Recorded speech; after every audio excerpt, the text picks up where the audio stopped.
Good morning, good morning, good morning. Today is 9/11. Ooh,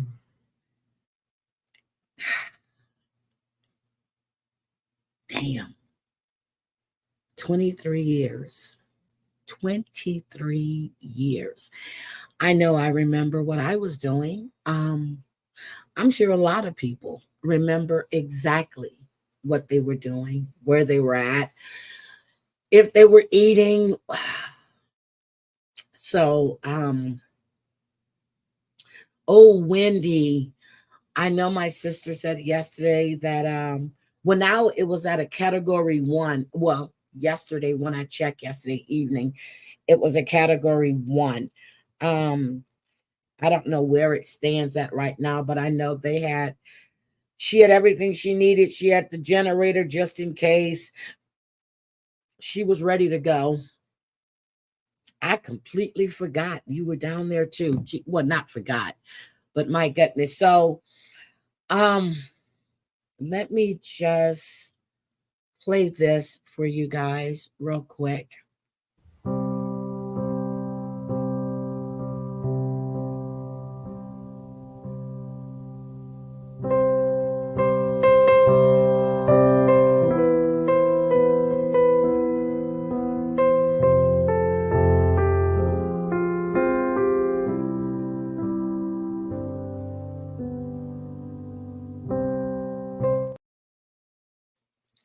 Guys, that is my first attempt at doing a video. That is my first attempt at doing a video. Oh, you're in Terrebonne Parish. Oh, oh my goodness. Anyway, um,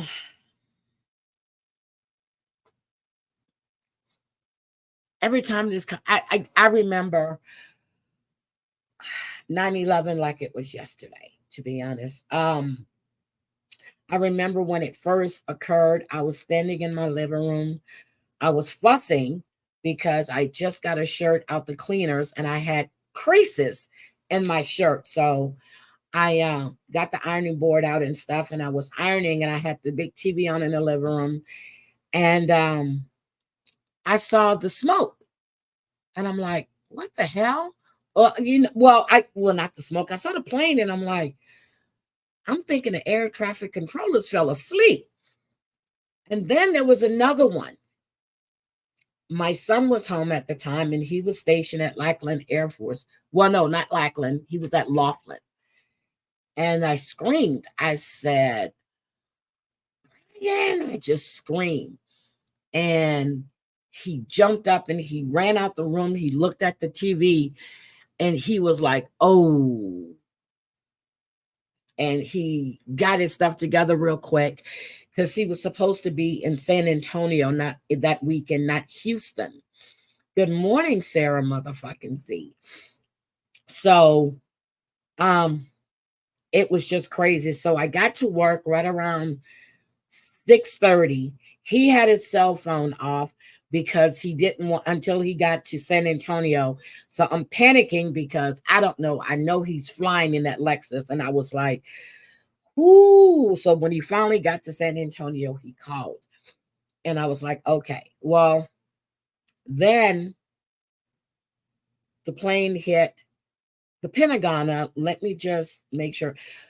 Anything having to do with military is actually underground. Okay. It's under the subways thing. Anything that's on top is like medical offices, doctor offices, a couple of government things, but nothing major. So I remember that day, my son's wife was supposed to be at, and this is my other son that was in the Army. He was at Walter Reed, stationed at Walter Reed. Uh, she was a pathologist and she was supposed to be at the Pentagon that day. I never forget, I was like, wait a minute, she was supposed to be there. So I'm trying to get through. They took all the phone lines down. Could not get a hold of my son or his wife. Luckily, in she was in Delaware at a training thing. They moved it to Delaware for whatever reason. They moved it to Delaware that day. So she had to go to Delaware. Um, my ex-husband calls. He asked me, had he heard after the I said, no, haven't got a hold of him yet.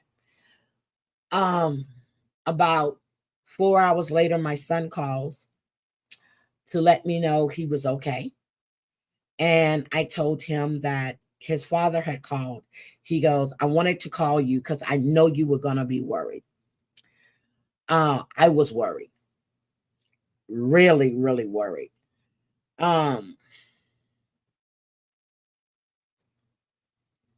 It was scary. And then, after that, he's up there when the DC sniper is going around all around Silver Spring. And I'm like, boy, this man just puts my nerves on end. So at one time, I had both sons were overseas during the Afghani war.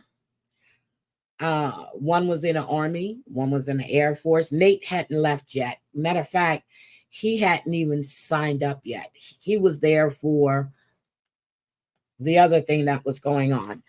But both sons were overseas at the same time. Did I worry? A little bit. I remember when I was talking to my son on the phone and I heard boom. I said, what the hell was that? He says, gotta go, gotta go, gotta go. Hung up. Well, that's when that suicide bomber was trying to hit the gates and they lit him up outside the gate.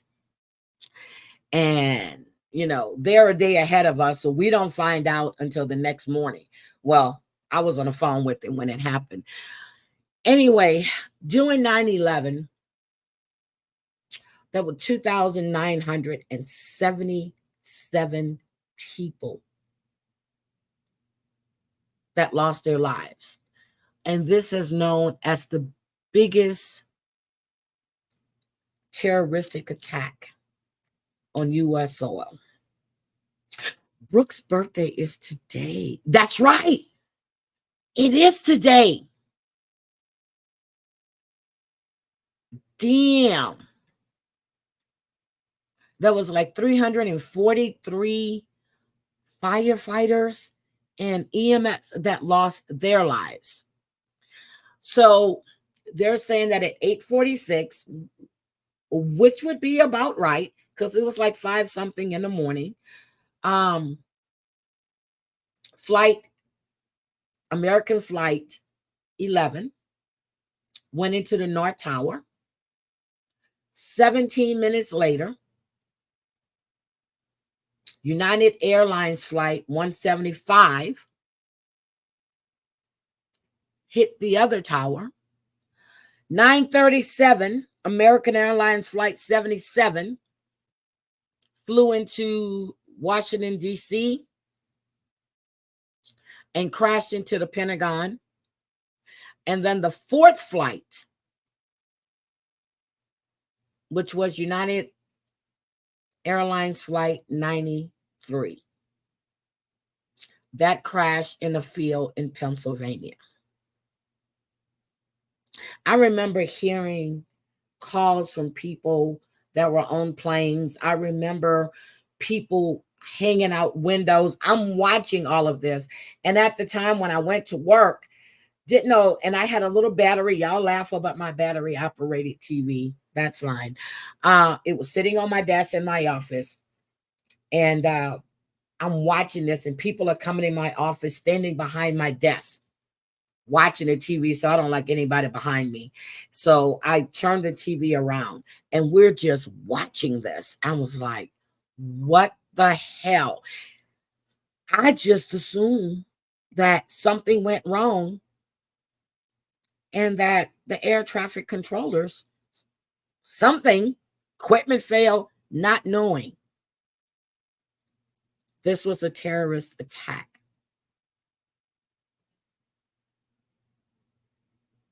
Happy birthday to your daughter. Happy birthday to your daughter. So again, for all of those that are just coming in, let me just play this again. I made a little video. Okay, I made a little video.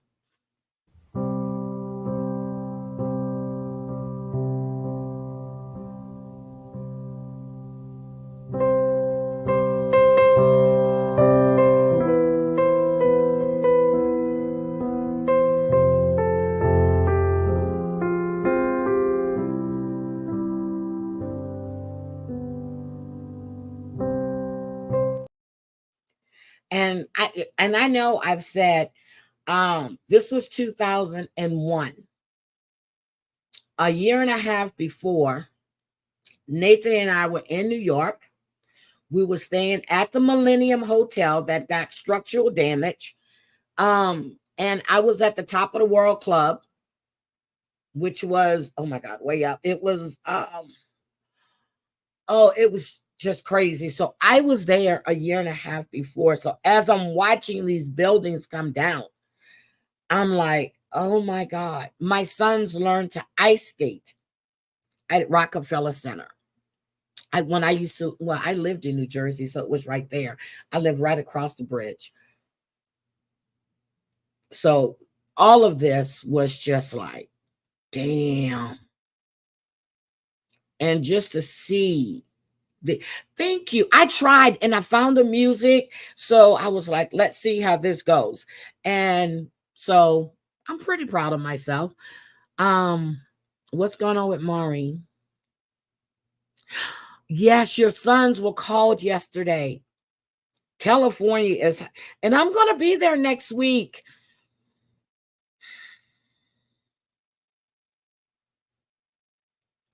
Oh my goodness.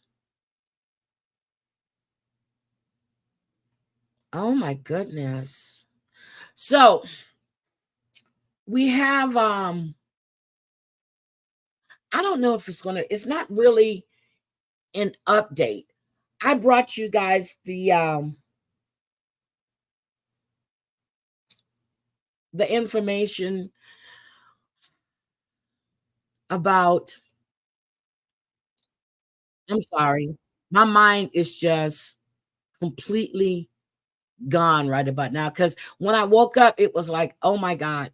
So I brought you the story about the lady, about Giselle Pelicot in France, whose husband had, over a course of, what was it, 10 years, 20 years, 92 people that awed her. Well, he was supposed to be in court yesterday.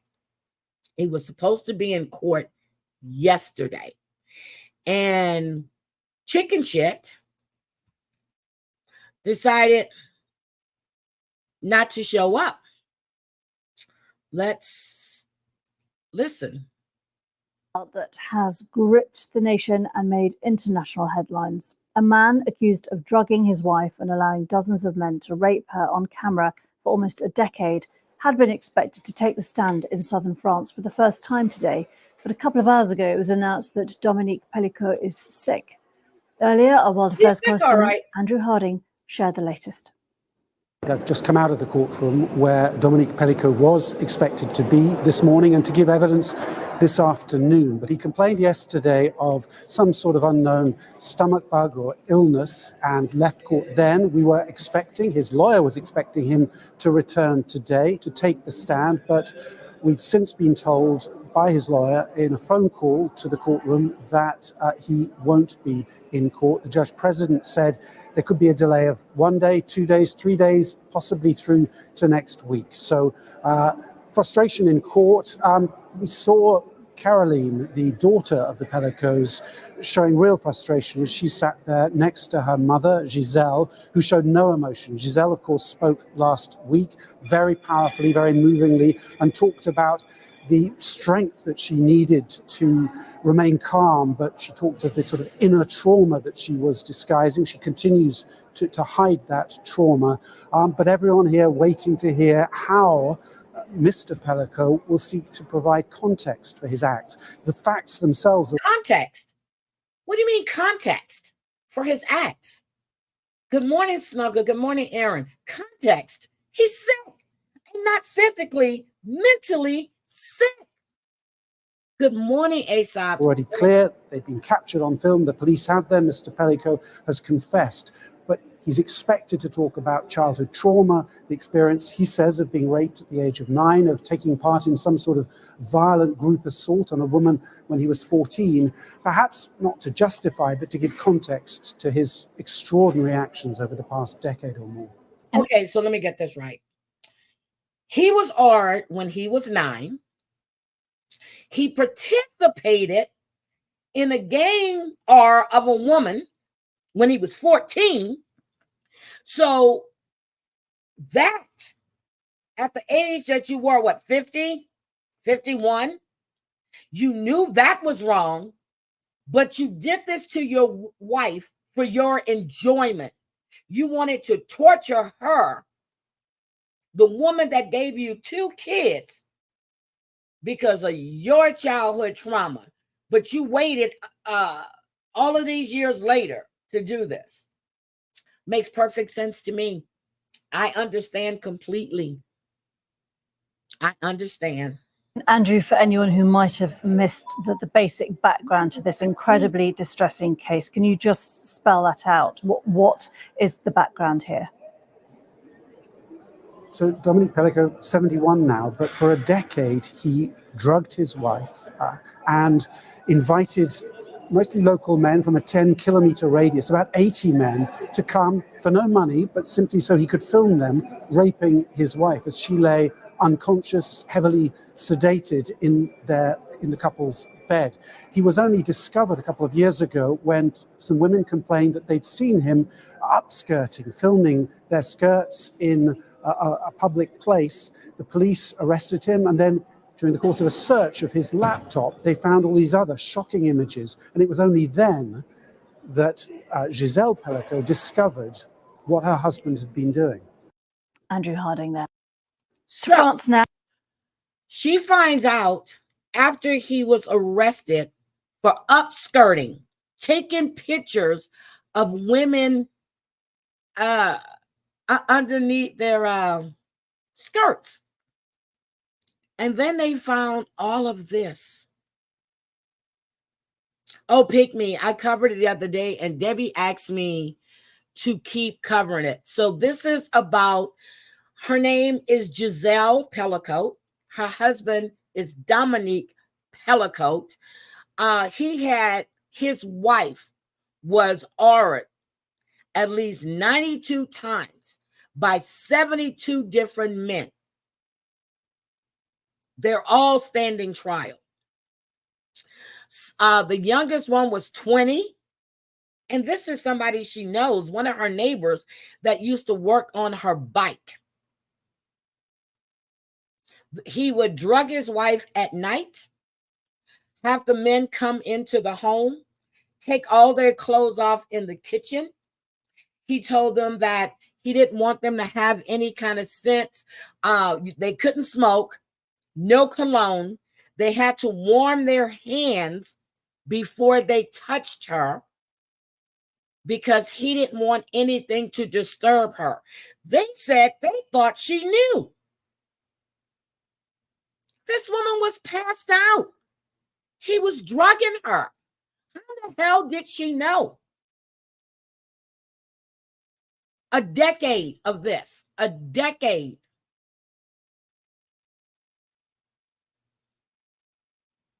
A whole she knew. So let's go to some celebrity news real quick. We're going to talk about the diddler. We're going to talk about the diddler. You know, P. Diddy. Remember when I brought you guys the story about how the inmate said that P. Diddy had came to the jail and offered him $2.3 million to drop the case, and then he went to the judge and he froze his assets to make he froze the property so he couldn't sell it. Well, guess what? Oh, P. Diddy lost. He lost. Let's take a look at Mr. Diddy. Let's see what the judge has ordered. Here we go. Combs did not appear for the hearing. Oh, sorry. Michigan inmate has been awarded $100 million in his civil lawsuit against infamous $100 million. $100 million. Music mogul Sean Diddy Combs. The judgment was issued to 51-year-old Derek Lee Cardello Smith yesterday. He accuses Diddy of drugging and sexually assaulting him at a party in Detroit back in 1997. Combs did not appear for the hearing in that case yesterday. The judge made a default judgment and also issued a temporary restraining order against Combs. Cardello Smith is currently serving time in Muskegon Heights for an unrelated conviction, and some are calling this the largest judgment awarded to a current inmate in state history. Now, Diddy's attorney is responding to our request for comment, writing in part, Mr. Combs has never heard of him, let alone been served with any lawsuit.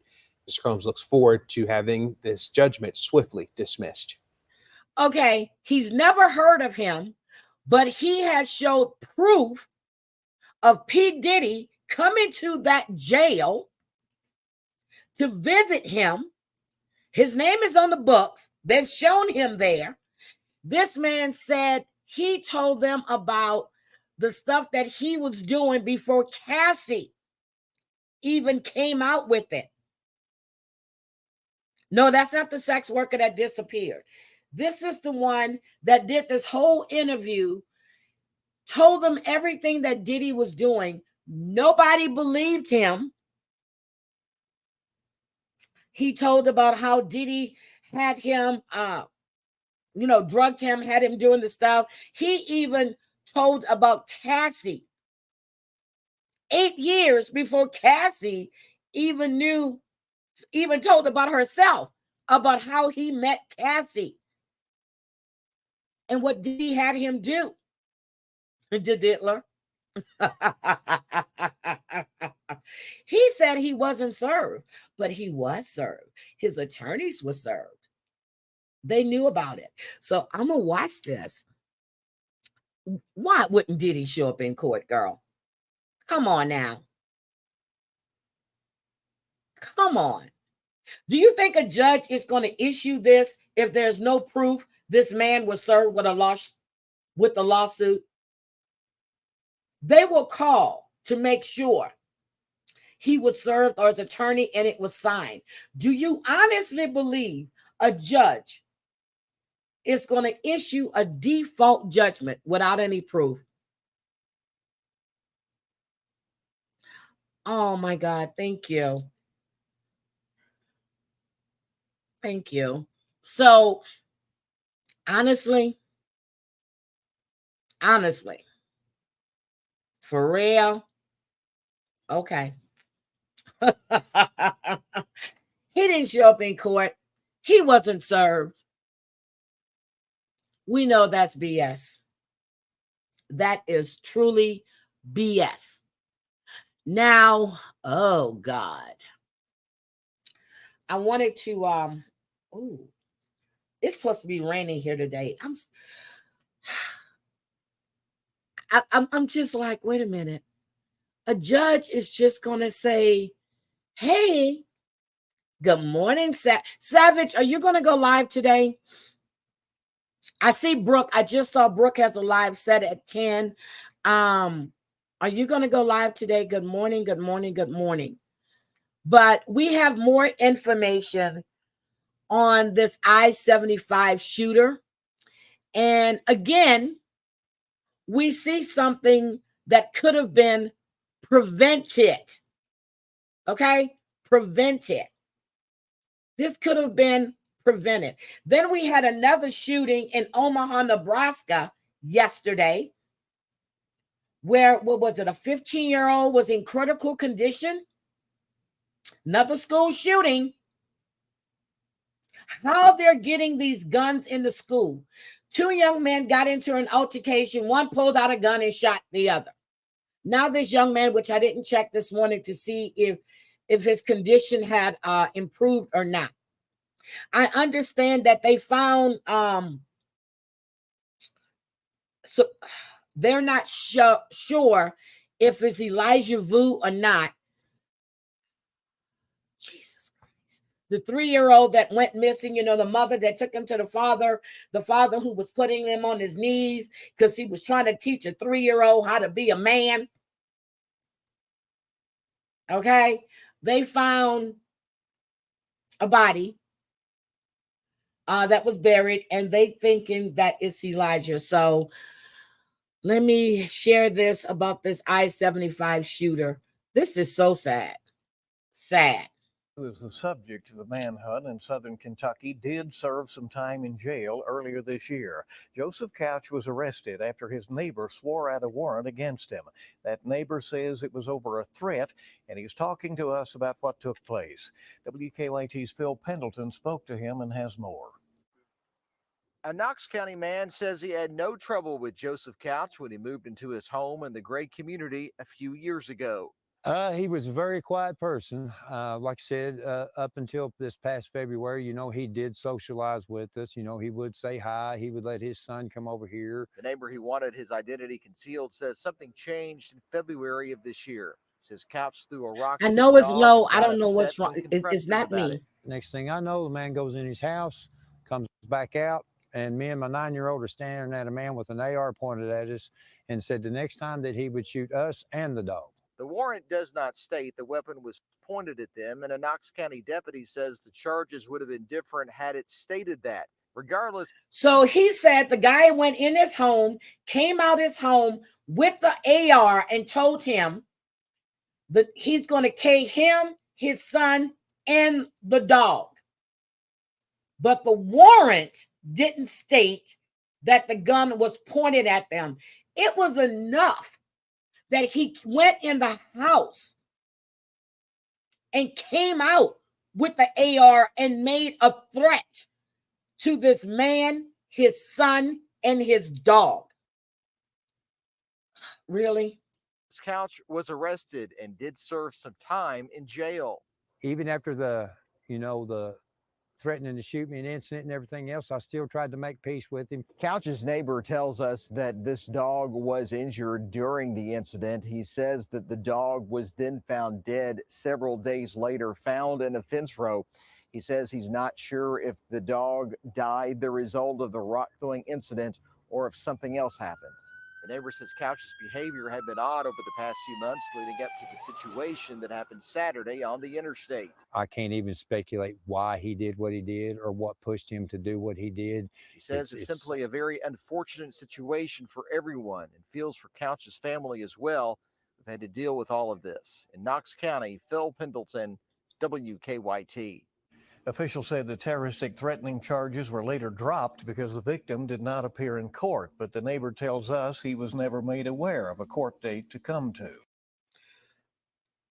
We've heard that before. I didn't get a court. I didn't get a summons. I didn't get this. But it was dropped.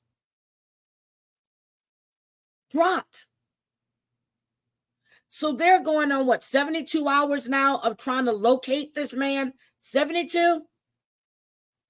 72 hours. I'm going to be surprised, as I said yesterday, if we find him alive. I will be shocked. Now, let me show you about Elijah Vu. Now, just remember, as of yesterday, yesterday, it has not been confirmed if the remains were Elijah's, okay? Is working to identify human remains found on private property in Two Rivers, many wondering if it could be missing toddler Elijah Vu. And the Manitowoc County Sheriff says they can't confirm if those remains are related to Elijah's case. We, of course, have been alerting you to this since learning about Elijah's disappearance more than 6 months ago. Emily Roberts live now near where that hunter found the remains. What's the latest there, Emily? Tammy Emerson, a little bit of movement just within the past 15 minutes. Squad cars swapping in and out. You can see behind me one of them monitoring this area. The sheriff says identifying those remains could be a lengthy process. As we first told you, Elijah was reported missing from an apartment on Pelicot Road in February. You may remember Two Rivers police confirming finding Elijah's blanket on Goodwin Road, east of County Road B. The remains just a few miles away on private property near Camp Manitou in Two Rivers Saturday. Take a look at some video from our sister station in Milwaukee, giving us a bird's eye view. You can see just how big the area is and some of those law enforcement agencies searching. Lots of teamwork right now. The Manitowoc County Sheriff's Office working closely with our state's Division of Criminal Investigation, State Crime Lab, UW Oshkosh Anthropology Department, Two Rivers Police, and the County Coroner's Office to investigate and, of course, identify those remains. While law enforcement agencies continue to look into this, again, they cannot confirm they are related to Elijah's case right now. Some people say they're hopeful for some answers. I have 3 little kids at home, and that's a scary thing to think that he's been missing for 6 months. That's sad. The whole community, has really banded together to find him, and he wasn't from around here. He was from Wisconsin Dells. Again, important to know that the Manitowoc County Sheriff's Office says they cannot confirm the remains are or are not related to Elijah's case right now. Our Action 2 News team continuing to follow this to first bring you the very latest, both on air and online. Thank you. Live in Two Rivers. Emily Roberts, Action 2 News. Thank you, Emily. Appreciate it. So that's what they know.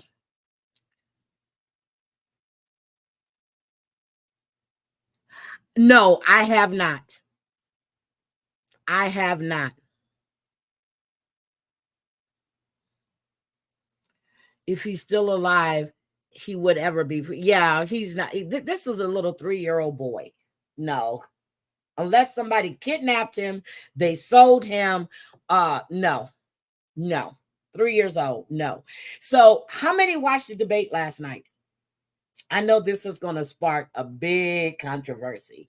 How many watched the debate last night? Oh, I'm not even going to call it a debate. I'm not even going to call it a debate. How many watch? Woo! I'm going to go right here because this topic, I watched this. I have never seen a grown man. Well, I'm not even going to say that. I've always said he was a kid in the sandbox. He was a fat kid in the sandbox that nobody wanted to play with. He didn't respect the moderators. He didn't respect his opponent. It was attack. Good morning, Flower Power. Good morning, Mr. Jimenez. I'm telling you,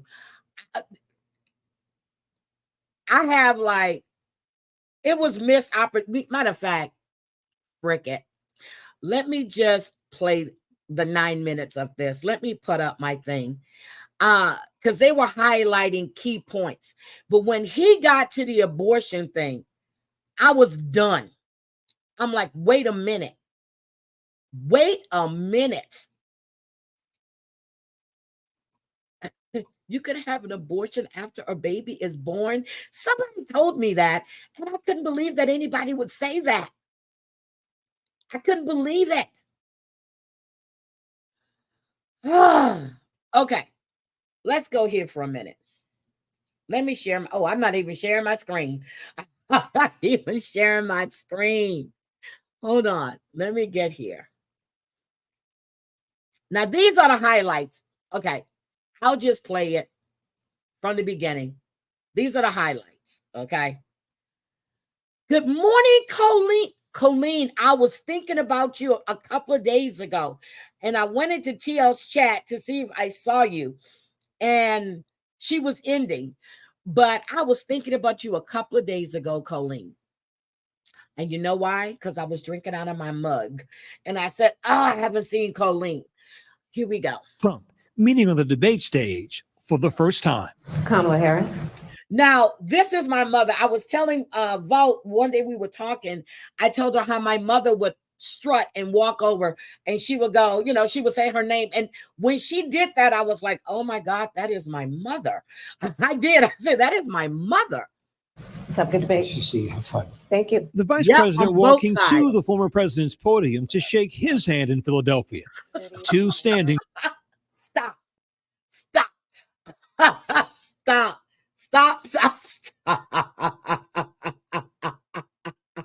You're when I heard that, I'm like, wait a minute. What? The Venezuela, they're eating out. You know what? Let me stop. Okay, let's go. Just 6 feet apart. From the start, the gloves were off. Tonight, you're going to hear from the same old tired playbook, a bunch of lies, grievances, and name calling. Trump punching back.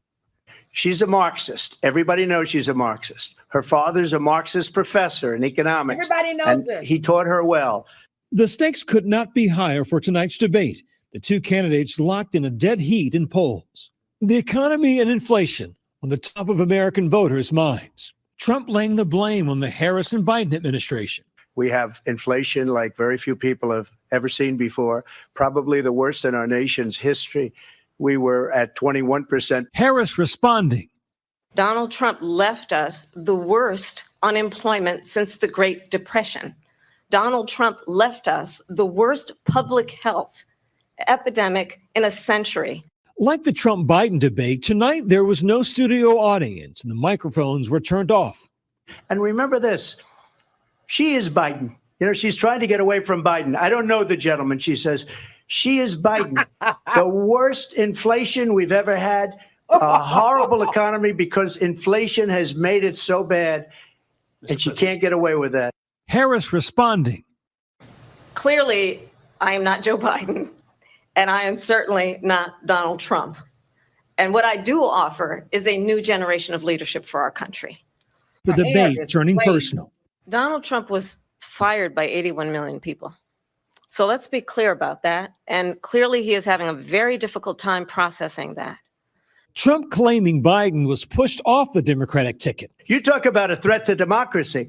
He got 14 million votes and they threw him out of office. And you know what? I'll give you a little secret. He hates her. He can't stand her. Both candidates getting heated when discussing the issue of abortion, an area of vulnerability for the GOP. Her vice presidential pick says abortion in the 9th month is absolutely fine. He also says execution after birth. It's execution, no longer abortion, because the baby is born is okay. And that's not okay with me, hence the vote. ABC News fact-checking the former president. There is no state in this country where it is legal to kill a baby after it's born. Hello? Let's hear that again. She looked at him like, wait a minute, what?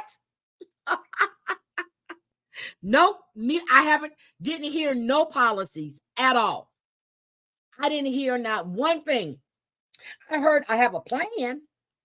I have a this, but didn't hear what I heard about 50,000 for new business startup, about people that are buying a home, but no clear policies. I hear what you plan to do. What you plan to do. But let's hear this part again. Checking the former president. There is no state in this country where it is legal to kill a baby after it's born. Harris, after reminding Americans of Trump's role in selecting members of the Supreme Court who overturned Roe v. Wade, went on the attack. I absolutely support reinstating the protections of Roe v. Wade. And as you rightly mentioned, nowhere in America is a woman carrying a pregnancy to term and asking for an abortion. That is not happening. It's insulting to the women of America. According to a Pew Research Center study, a majority of Americans believe abortion should be legal in all or most cases. President Trump hammering the Biden administration on the border, an area of vulnerability for Harris. There's never been anything done like this at all. They've destroyed the fabric of our country. Millions of people let in. And all over the world, crime is down all over the world except here. Harris defending her record, pointing to the bipartisan border bill that Trump killed. That bill would have put more resources to allow us. And this is what Debbie and I were talking about the border bill. It was killed by Republicans because Trump wanted to run on it instead of fixing the problem that was at hand at the time. I'm going to give her credit on that one. That is true. But this was not a damn debate. This was name calling, finger pointing, everything else but a debate. To prosecute transnational criminal organizations for trafficking in guns, drugs, and human beings. But you know what happened to that bill? Donald Trump got on the phone, called up some folks in Congress and said, kill the bill. And you know why? Because he'd prefer to run on a problem instead of fixing a problem. At one point, Trump repeating debunked claims about immigrants in Springfield, Ohio. In Springfield, they're eating the dogs. The people that came in, they're eating the cats. Stop. I laughed. This was said last night too. I'm like, wait a minute, what? I'm sorry. You people in Springfield, stop eating the dogs. Stop eating the cats, okay? Let's stop eating the dogs and the cats. I was like, wait a minute, what?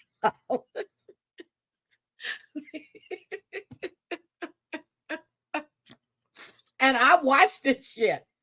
I watched this whole shit. They're eating the pets of the people that live there. I just want to clarify here. You bring up Springfield, Ohio, and ABC News did reach out to the city manager there. He told us there have been no credible reports of specific claims of pets being harmed, injured, or abused by individuals within the immigrant community. Both candidates going after one another. Harris needling Trump about his rallies. You will see during the course of his rallies, he talks about fictional characters like Hannibal Lecter. He will talk about windmills cause cancer. And what you will also notice is that people start leaving his rallies early out of exhaustion and boredom. People don't go to her rallies. There's no reason to go. And the people that do go, she's bussing them in and paying them to be there. ABC News anchor Lindsay Davis challenging the vice president on her changing positions. Vice President Harris, in your last run for president, you said you wanted to ban fracking. Now you don't. Yep. You wanted mandatory government buyback programs for assault weapons. Now your campaign says you don't. Exactly. You supported decriminalizing border crossings. Now you're taking a harder line. I know you say that your values have not changed. So then why have so many of your policy positions changed? So my values have not changed, and I'm going to discuss at least every point that you've made. Tonight was crucial for both candidates, but for Harris, it was her biggest stage yet as she reintroduces herself to voters, with recent polls showing nearly a third of voters say they still don't know enough about her. While tonight was her first presidential debate, she did not hold back. When you then talk in this way in a presidential debate and deny what over and over again are court cases you have lost because you did, in fact, lose that election. It leads one to believe that perhaps we do not have in the candidate to my right the temperament or the ability to not be confused about fact. Trump launching attacks on Harris's record. She's worse than Biden. In my opinion, I think he's the worst president in the history of our country. She goes down as the worst vice president in the history of our country. Tonight was Trump's seventh presidential debate. Less than 3 months ago, he was on the debate stage facing off against a different candidate. With the COVID, with dealing with everything we had to do with, look, if we finally beat Medicare. Shortly after Trump survived an assassination attempt. Then Biden dramatically ending his bid for a second term, passing the torch to his vice president. Polling shows Harris and Trump locked at a tight race. A New York Times CNN poll found Trump leading Harris by 1 percentage point. The former president's support holding steady despite a New York jury finding him guilty on all 34 counts of falsifying business records in the Stormy Daniels hush money. I'm winning most of them, but those are cases. It's called weaponization. Never happened in this country. They weaponized the Justice Department. Tonight's debate coming amidst prolonged conflict in the Middle East. Israel, a controversial topic. She hates Israel. If she hates Israel. Biden hates her. I'm serious. I was like, what the F is going on here? This is crazy. President, I believe that Israel will not exist within 2 years from now. And Israel is going to disappear in 2 years. If she's elected, Israel will be wiped off the face of the earth. I'm just letting y'all know that's what's going to happen. A whole nation, whole nation of people. Okay. I've been pretty good at predictions, and I hope I'm wrong about Pretty that good at one. predictions. Endorsing Harris, writing in part on Instagram, oh God, who I'm voting cares? for Kamala Harris because she fights for the rights and causes I Who cares believe what need Taylor Swift a have to warrior say? to champion them. With the election less than 2 months away, the impact of tonight's debate can't be underestimated. What matters is what the voters think. But in the end, right now, he is tied with Kamala Harris. Does this change anything? You have to be very careful, and it's very important to see what the voters think. So when we come back, our Powerhouse Roundtable drills down on the... Here's what I wanted to know. When they asked him about him inviting the Taliban, and if he had to do anything over again about January 6th, what would he do? He never took responsibility for anything. He was like, they said that, what did he say? He was talking about a foreign leader. And I was like, they said, you're still not answering the question. I just couldn't believe this. I couldn't believe what I was hearing. That wasn't a damn debate. Those were two kids pointing fingers at each other. Still didn't hear anything. Still didn't hear anything. Unless I missed something, y'all please tell me.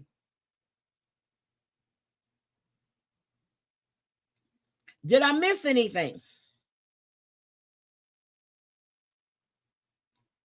Because I'm confused. I am confused. Okay, so let's see what happened here. Hold on Well, a good second. evening, everyone, and thanks for joining us for our special coverage of Decision 2024. Hi, following Drea. the first presidential debate between former President Trump and Vice President Harris. Thank you. I'm Mark Curtis. And I'm Troy Hayden. That debate just wrapping up. Exactly, and voters are beginning Sarah. to process what the candidates said and how it may impact their vote. And we're going to hear from some of those voters right now. 12 News journalist Bram Resnick is up in the newsroom with a panel of Arizona Okay, voters. let's And just- Bram, you sat in the room and watched Harris. Hold on, let's was go back. Who won this debate? Was it Donald Trump? 2 for Trump. Was it Kamala Harris? Was it neither?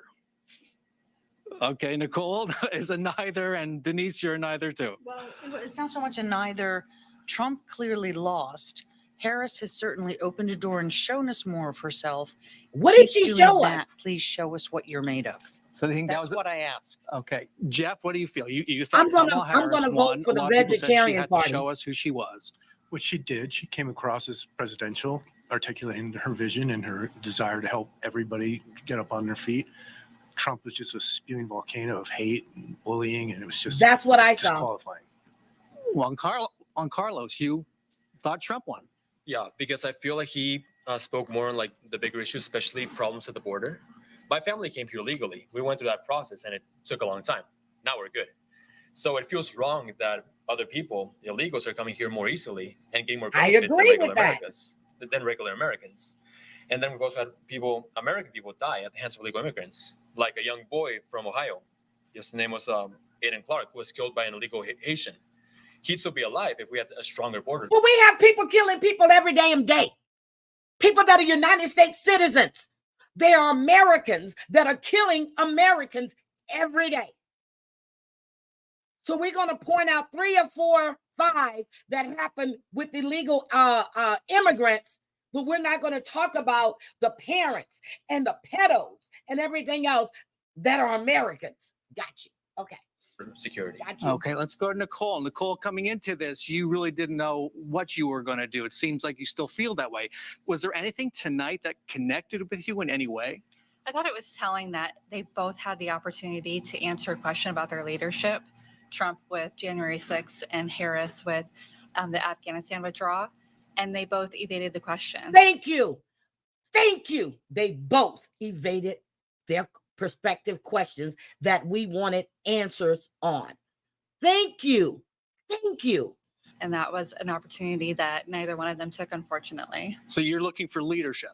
Yep. Yeah, I think right now it's either personality or policy that you're voting for, and I hope people will look at policy. And Tonight, not personality. They had a chance to show us characteristics of leadership. Neither one showed that. Okay. Thank you. I'm not the only one that I saw two kids fighting. That's what I saw. Two kids fighting, pointing. You did it. You did this. She said this. And never she. That's all it was. And Bonnie, you thought Kamala Harris won. I want to ask what you thought about the tone of the debate. Donald Trump and Kamala Harris. We saw facial mannerisms. We saw all kinds of different things. How do you think they carried it off? I think they carried it off well. And even as far as Trump goes, I thought he was on the tame side for what's possible from Trump, other than the... What is GW? Good morning, Heidi. I seen they were talking about your channel last night on What's GW? I have no idea what GW is. The comment about the immigrants eating the pets, I thought it was pretty controlled on his part. I agree with you that some of the questions, they didn't come right out and answer, and those were things that I happen to be interested in. The overall leadership quality, I would have to give to Harris based on this debate. All right, Harris. Does anybody know what GW is? I have no idea what GW is. Can somebody tell me, please? Let's go to Romeo. You were for Trump. Yes. And did you come in feeling we were leaning Trump, I think? Yeah. So in 2020, I voted for Biden. Yeah, I'm asking for the channel name. I have no idea who GW is. Sarah motherfucking Z. But with the way this administration has done so far, I've Granny's been leaning towards Trump this time around. Who is that? And what I feel like happened in this debate is I think Trump did exactly what a lot of us thought he was going to do. He attacked Kamala and this administration with how they've handled immigration. Who's Granny's and the watching? failings of our economy. But what surprised me I've most seen was her. how Kamala I was think also I've on the seen her attack in and kinda Bombshells. did a lot of explaining why Trump wouldn't be a good president again instead of outlining why she would make a good one. And I feel like that was a big missed opportunity. Julian, I think you came in a little pro Harris. Yeah. And how are you feeling now after watching that? It was really the first look the nation had at Okay. Vice President Kamala Harris. I think as the I've seen her presidential name in nominee. Bombshells. Yeah, I just Maybe think Bombshell was talking about her. I she's don't the know. more Drea, you better not walk more- away. Anyway, this debate again was not a debate. I expected more. Really not from Trump, to be honest, because he always attacks. I expected more from Kamala. That's what I expected. I expected her to lay out what she had planned with the policies, but then I'm listening to the questions, and I think the questions were all about getting them to go at each other. A lot of missed opportunities, a lot. Thank you, Jane. Yes, I expected more. I really, really did. And it's just like right now, I'm like, what the fuck did I watch? I actually watched this debate. And I remember somebody asked me if I was going to cover it. I almost did go live, but I was laying in my bed. I'm just like, oh, are we kidding? Are we kidding? I know Debbie has a lot to say about this. I can't wait to hear what she has to say. The 9-year plan.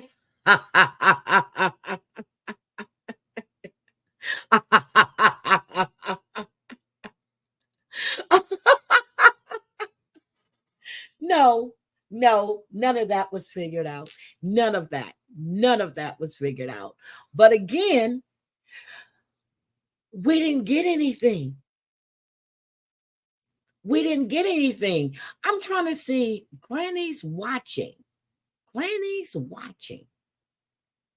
Jano, could you please tell me why I came up on Granny's watching last night? Because I don't cover Sebastian. I don't. I've made some observations about what I've seen, but I have not covered him because, well, I covered him when he went missing, okay? Because TL was covering him. I've stated some things that I did not like that I saw, and my feelings on the whole situation, that it became all about the money and they've forgotten about that young man.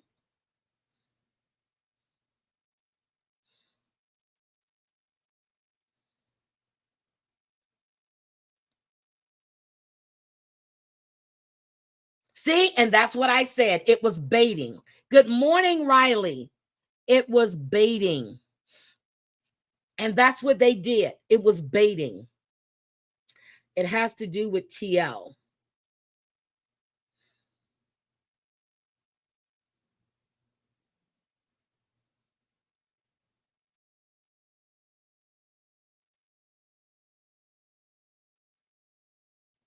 Good morning, Riley. Good morning, good morning, good morning.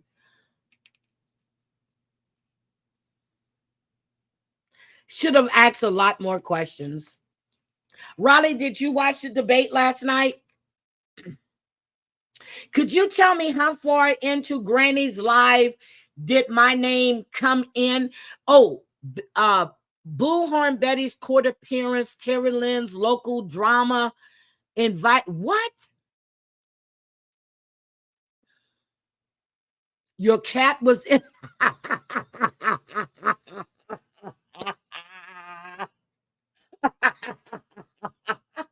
Riley, you do not live in Cincinnati. How are you putting your cat in the oven? Was it Cincinnati or Cleveland?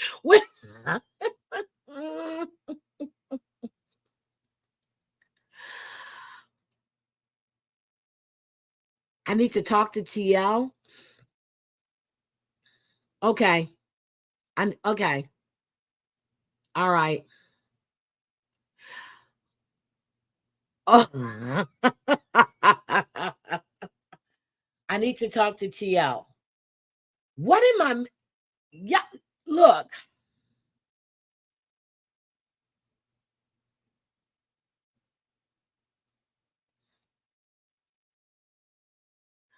Okay. All right. All right. Granny's watching. I just found her channel. Okay.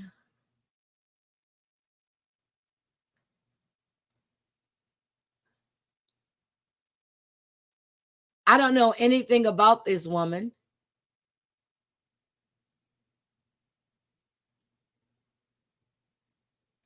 I'll call TL. I'll find out what the hell's going on, or if she even knows, if she watches, but I will find out, because I really don't appreciate my name coming up in any BS that I'm not affiliated with at all.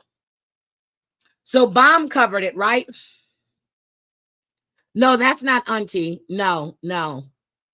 Terry Lynn was set up. What the hell is going on? Where is T? Wait a minute. Let me call. Where is TL? Hold on a second. Let me call her. Jesus Christ, these fucking people and all of this BS.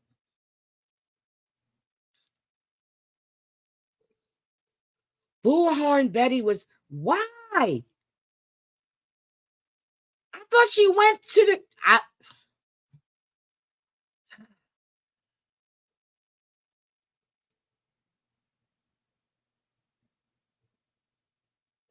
that's what I want to know.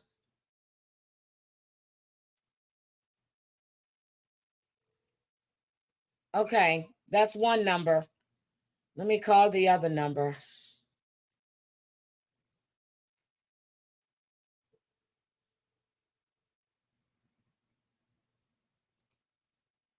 I have no idea.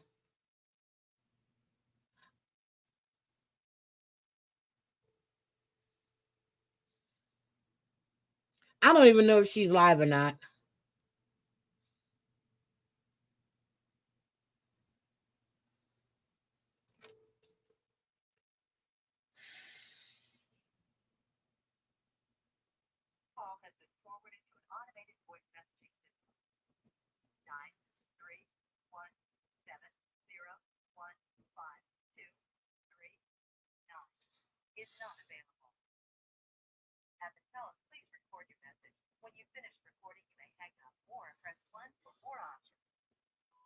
Hey, it's me, T.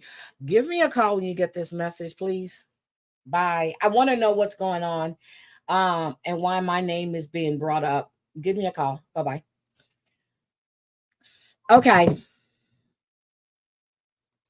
Yeah, I don't like my name being brought up in shit. TL is my friend, and that's it. I have no idea what the hell is going on. I have no idea who she's talking to as far as this whole thing with Sebastian. I have no idea. But I remember telling her way back when, be very careful of the people you trust and talk to. I remember telling her that, and she knows I've said it to her. So anyway, 3 hour and 57 mark. Okay. Hold on.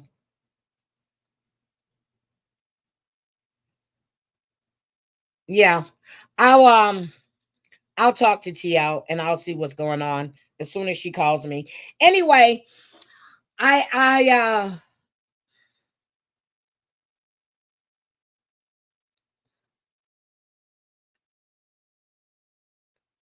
good morning, brown-eyed cutie. And I got brown-eyed cutie and brown-eyed girl in here. Oh my goodness.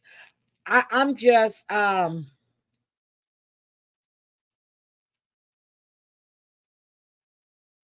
her title is Bullhorn Betty Court Appearance. Okay. Anyway, I'll just talk to TL. I'll find out what's going on. Yeah, I'll just find out what's going on. So that's what I'll find out. I'll just talk to her. Anyway, guys, I'm going to go. This is, again, do we think there's going to be another debate or not a debate? Do we think there's going to be more of a finger pointing? They said there was going to be probably 3. After last night, I don't think there's going to be another one. Sounds like she's struggling. You do realize we can hear her. Well, she don't put her number out there, okay? She puts her number out there all the time to call her. And I done told her about that too. I didn't realize you can hear it. But anyway, she put her own number out there. She's struggling. You mean personally, physically, emotionally? I haven't talked to TL in about a week. I've been really, really busy. Thank you, ma'am. I've been really, really busy. I haven't talked to her. I'm going to say about 4 days.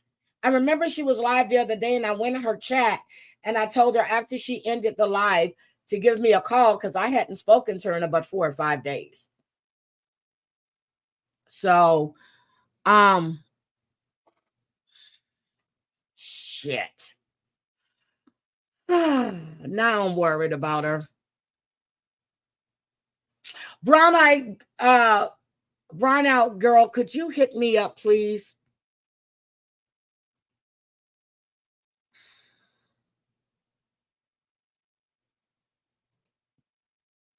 Damn. Yeah, now my hands are shaking. Okay. Okay. Anyway, guys, I'm going to get out of here. I need to get some stuff done. I I really appreciate you guys being here. And again, let's remember, yeah, TL is sweet. Let's remember today is 9/11. Time for us to reflect.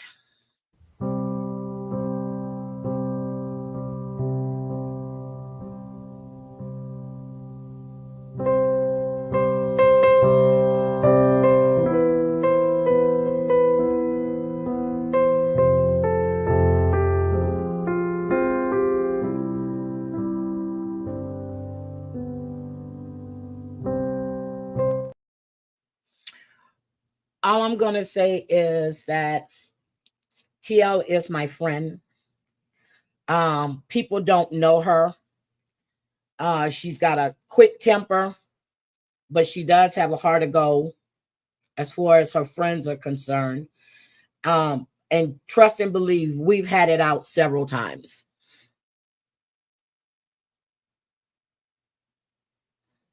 Okay. Oh, Bomb went live last night. Okay. I'll go listen to Bomb. All right. Love you guys. Have a great rest of your day.